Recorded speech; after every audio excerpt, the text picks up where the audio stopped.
এই তীব্র গরমে খাবার প্লেটে প্রশান্তি ফিরে পেতে আমার কাছে এই রেসিপিটা বেস্ট মনে হয়েছে, তাই ভাবলাম কেননা আপনাদের সাথে আজকে শেয়ার করে দেই। আজকের পর্বে আপনাদের সাথে চাল কুমড়া আর বাটা মাছ দিয়ে মজার একটা রেসিপি শেয়ার করব।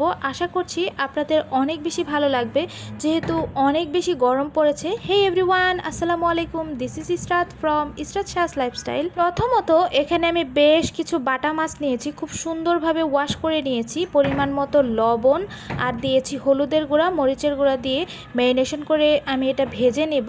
তো তার পাশাপাশি আপনাদের দেখাচ্ছি কি দিয়ে রান্না করব। এখানে ছিল চাল কুমড়া।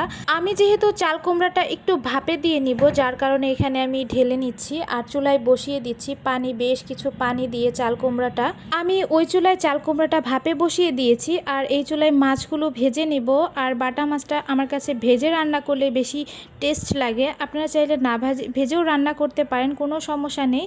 তবে আমার কাছে মনে হয় যে কোনো মাছ যদি ভেজে রান্না করা হয় সেটার টেস্টটা খুব বেশি ভালো আসে। এটা পুরোপুরি অপশনাল, আপনারা চাইলে কষিয়ে রান্না করতে পারেন, যে কোনো ওয়েতে রান্না করতে পারেন মাছটা। আমি এই তো ভেজে নিচ্ছি খুব সুন্দরভাবে। আমরা যেহেতু একটু কড়া ভাজা আর কি মাছ তরকারিতে ভুনাতে দিতে পছন্দ করি, তো সেই অনুপাতে আমি মাছগুলো এইভাবে ভেজে নিয়েছি। আর এই দিক দিয়ে চাল কুমড়াটা ভাপে দেওয়া হয়ে গিয়েছে, আমি নামিয়েও নিয়েছি, স্ট্রেনারে উঠিয়ে নিয়েছি।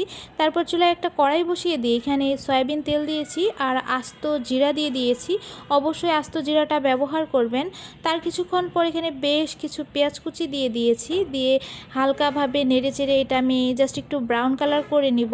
খুব বেশি ভাজতে যাব না। দেখতে পাচ্ছেন এই পর্যায়ে আমি বাটা মশলাটা ব্যবহার করছি।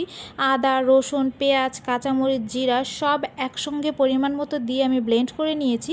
সেটার মিশ্রণটাই দিয়ে দিয়েছিলাম। দিয়ে দেওয়ার পর বেশ কিছুক্ষণ ভেজে নিয়েছি।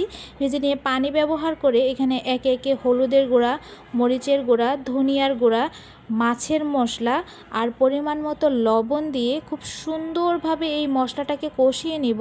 এই মশলাটা যত সুন্দরভাবে কষাবেন তত সুন্দর হবে, তত খেতে ভালো হবে তরকারিটা।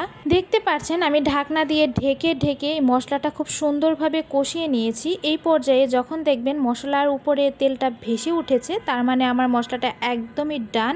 তো এই পর্যায়ে আমি দিয়ে দিচ্ছি সেই ভাপে দেওয়া কুমড়োগুলো। তো দিয়ে খুব সুন্দরভাবে মশলার সঙ্গে এখন কষিয়ে নিব।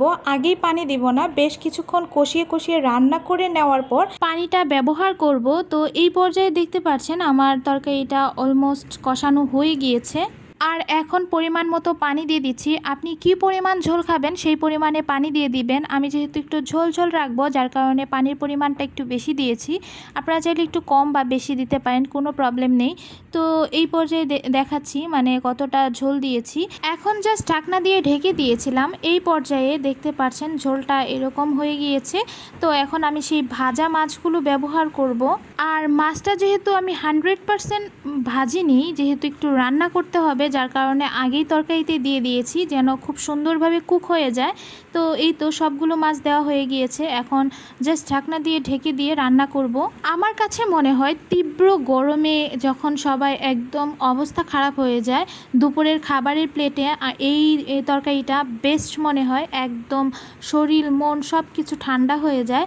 আপনারা একবারের জন্য হলেও ট্রাই করে দেখতে পারেন, যেহেতু অনেক বেশি গরম পড়েছে। চাল কুমড়া দিয়ে বাটা মাছের এই রেসিপিটা আমার বাসায় এখন মোটামুটি পপুলার একটা আইটেম। বেশ অনেকক্ষণ রান্না করে নেওয়ার পর এই পর্যায়ে আমার তরকারিটা একদমই ডান হয়ে গিয়েছে। এর লুকিংটা দেখেন কতটা লোভনীয় দেখাচ্ছে। আমার কাছে খেতে তো খুবই ভালো হয়েছে। আপনারা চাইলে এটা যে কোনো মাছ দিয়ে রান্না করতে পারেন, কোনো সমস্যা নেই। তো আমার আজকের কুকিং ভিডিওটা আপনাদের কাছে কেমন লাগলো অবশ্যই জানাবেন। সবাই অনেক বেশি ভালো থাকবেন, সুস্থ থাকবেন। Thanks for watching.